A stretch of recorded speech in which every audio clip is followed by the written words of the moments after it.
السلام عليكم ورحمة الله وبركاته. بسم الله والصلاة والسلام على رسول الله. اللهم صل وسلم وزد وبارك على سيدنا محمد وعلى آله وصحبه أجمعين. زي ما عودناكم كل يوم بفيديو عن الأسعار في السوق المصري، والفيديو ده خصصناه إلى أسعار الأرز الشعير الرفيع والعريض والأرز الأبيض الرفيع والعريض في السوق المصري. قبل ما نبدأ ونتكلم في التفاصيل، بدعوكم إلى الاشتراك في القناة وتفعيل زر الجرس وعمل لايك أو إعجاب على الفيديو عشان يوصل لغيرك والكل يستفيد ويعرف السوق ماشي إزاي. يلا بينا نبدأ أسعار اليوم. السلام عليكم ورحمة الله وبركاته. أسعار اليوم الأحد الموافق 13/8/2023. بالنسبة لأسعار اليوم ففي تحسين في أسعار الأرز على آخر اليوم.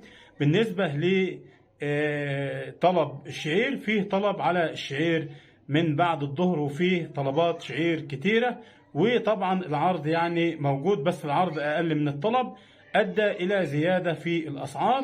بالنسبة لأسعار الشعير الرفيع والصل إلى المضرب، يتراوح طن الشعير الرفيع والصل إلى المضرب من 12,500 إلى 12,600 والصال إلى أرض المضرب. أما بالنسبة للشعير العريض والصل إلى المضرب، يتراوح طن الشعير العريض والصل إلى المضرب من 13,500 إلى 13,600، بيبدأ من 13,400 إلى 13,600 والصال إلى أرض المضرب. بالنسبة للأسعار يا جماعة، الأسعار بتختلف من محافظة إلى أخرى حسب العرض والطلب، وبتختلف يعني من مكان إلى آخر حسب العرض والطلب. ممكن واحد مطلوب منه بضاعة أبيض فبيشتري زايد 100 أو زايد 200 لأن مطلوب منه بضاعة أبيض فعايز يغطي طلباته فبيشتري زايد 100 أو 200. بالنسبة للناس اللي ما عندهاش طلبات أو عندها طلبات قليلة وعندها شهير يكفيها الطلبات بتاعتها فبيشتري أقل 100 أو 200، يعني حسب الطلب اللي عنده. فكل واحد بيشتغل حسب الطلب اللي عنده، بس السعر بيفرق 100 أو 200.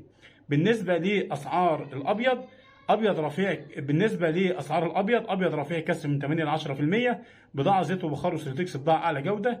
يتراوح سعر الطن بالنسبة للأبيض، طبعا الأبيض كان النهاردة الصبح بيتنفذ ب 18,000 و 18,100 و 18,200. بس بالنسبة لأسعار الأرز دلوقتي، يعني حسابيا على أسعار الرز دلوقتي، الرز الأبيض الرفيع عايز 18,5. بس لسه الناس عندها بضاعه من امبارح واول امبارح، فلسه الاسعار الابيض ما سمعتش 18,5. بالنسبه لاسعار الابيض الرفيع كسر من 8 ل 10% من 18,200 الى 18,500. بالنسبه لاسعار الابيض العريض، ابيض عريض كسر من 8 ل 10%، بضاعه زيت وبخار وسوتكس، بضاعه على جوده. يتراوح سعر الطن بالنسبه للابيض من 20,000 الى 20,300، وفي ناس طلبت 20,500 بعد الزياده اللي حصلت دي. بالنسبه لاسعار المخلفات، أسعار المخلفات اليوم صرصة مطحونة من 900 إلى 1000 جنيه، سعر الكنى من 10,300 إلى 10,500، سعر الكسر من 11,500 إلى 11,700، وممكن يوصل 12,000. دمتم في حفظ الله ورعايته. السلام